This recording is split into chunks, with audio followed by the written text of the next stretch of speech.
Ahojte, veľmi by som sa vám chcel ospravedlniť, že zase tento. Nasadím si ochrannú helmu. Nazdar, Luboš! S čím si dnes prišiel?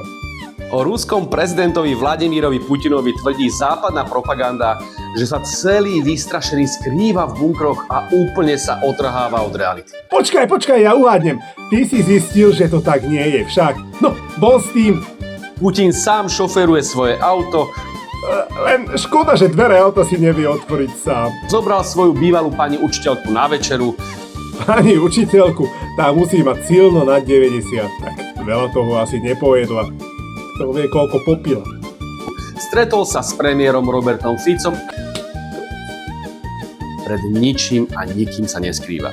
Ľavou rukou premohol medveďa, pravou zastavil búrku, ľavým okom otočil rieku a pravým zmrazil vodku.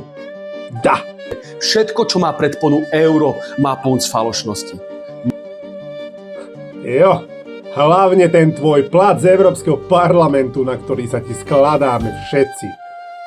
Priatelia, v čase všeobecného temna už len hovoriť pravdu je revolučný čin. Ale nevral. Vence Remus. Tak, vence nenos. Ďakujem každému, kto pomáha odhalovať samé klamstvá a pokrytectvo. A pán doktor čo povedal? Čo si máš dať každé ráno, Luboško? Lexaurín a